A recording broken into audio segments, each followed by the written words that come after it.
જિલ્લા કક્ષાના પ્રજાસત્તાક દિનની કામરેજના વાવ ખાતે ઉજવણી કરવામાં આવી હતી. વાવ એસઆરપી ખાતે ભવ્ય ઉજવણી કરાઈ હતી. ગૃહ રાજ્યમંત્રી હર્ષ સંઘવીના હસ્તે ધ્વજવંદન કરાયું હતું. હર્ષ સંઘવીએ પરેડનું નિરીક્ષણ કર્યું. રેન્જ આઈજી, જિલ્લા પોલીસ અધિક્ષક, કલેક્ટર સહિતના ઉચ્ચ અધિકારીઓ હાજર રહ્યા હતા. જેના રંગે રંગમાં દેશ પ્રેમ છે એવા નાગરિકો મોટી સંખ્યામાં હાજર રહ્યા હતા. દેશમાં હર્ષોલ્લાસ સાથે 75મા ગણતંત્ર દિવસની ઉજવણી કરવામાં આવી રહી છે. સુરત જિલ્લાના વાવ એસઆરપી ગ્રુપ 11 ખાતે સુરત જિલ્લા કક્ષાના ગણતંત્ર દિવસની ઉજવણી કરવામાં આવી હતી. રાજ્યના ગૃહમંત્રી હર્ષ સંઘવીના હસ્તે ધ્વજવંદન કરાયું હતું. ધ્વજવંદન બાદ તાલુકાના વિદ્યાર્થીઓએ અલગ અલગ કૃતિઓ રજૂ કરી હતી. ગૃહમંત્રી હર્ષ સંઘવીના હસ્તે શ્રેષ્ઠ કામગીરી કરનાર પોલીસ જવાનોનું સન્માન કરાયું હતું. હર્ષ સંઘવીએ પરેડનું નિરીક્ષણ પણ કર્યું હતું. રેન્જ આઈજી, જિલ્લા પોલીસ અધિક્ષક, કલેક્ટર સહિતના ઉચ્ચ અધિકારીઓ હાજર રહ્યા હતા. જેના રંગે રંગમાં દેશ પ્રેમ છે એવા નાગરિકો મોટી સંખ્યામાં હાજર રહ્યા હતા.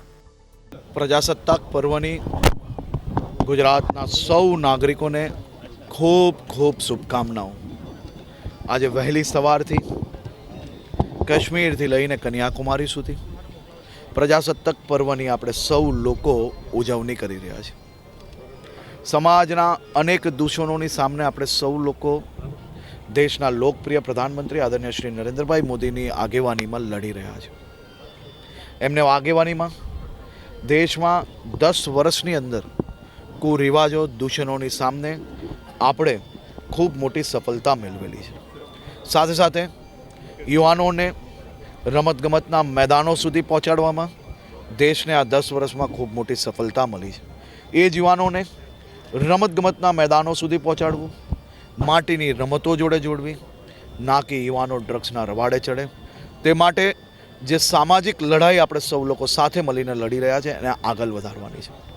75મું વર્ષ આઝાદીના 65 વર્ષ પછી દેશમાં અનેક એવી સામાજિક દૂષણોની સામે લડાઈ ચાલુ થઈ. આઝાદીના લડવૈયાઓ, આઝાદી અપાવતા અનેક લોકોએ પોતાનું જીવન ત્યાગ કર્યું, બલિદાન આપ્યું. એ બલિદાનીઓને આજે તેમના મનમાં 100% સંતોષ થતો હશે.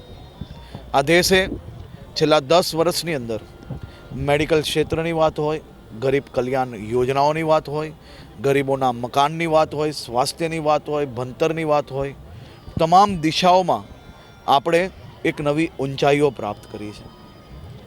આપણે જે દેશના આજથી અનેક વર્ષો પહેલાં જે ગુલામ હતા એ જ દેશની ઇકોનોમીને સરપાસ કરીને આજે આપણે દુનિયાની ટોચની ઇકોનોમી પર આવ્યા છે.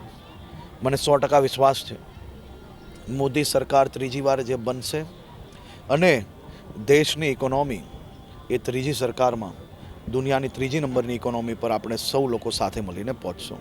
આજે પ્રજાસત્તાક દિવસના દિવસે આપણે સૌ લોકોએ વહેલી સવારે કોઈ કે શાળાઓમાં, કોઈ કે મંદિરોમાં, પોતાના ઘર આંગણે, સોસાયટીઓમાં અને અલગ અલગ કાર્યક્રમોમાં આપણા તિરંગાને સલામી આપી છે.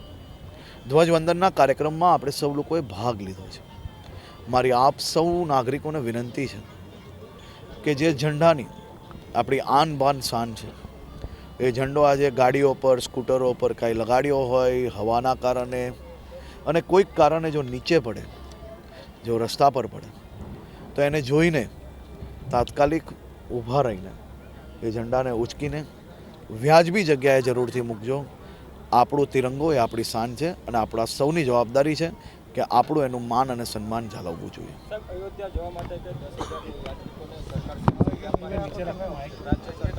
આજે પ્રજાસત્તાક દિવસ છે અને 22મી જાન્યુઆરી 2024 આ દેશના ઇતિહાસનો સૌથી મોટો દિવસ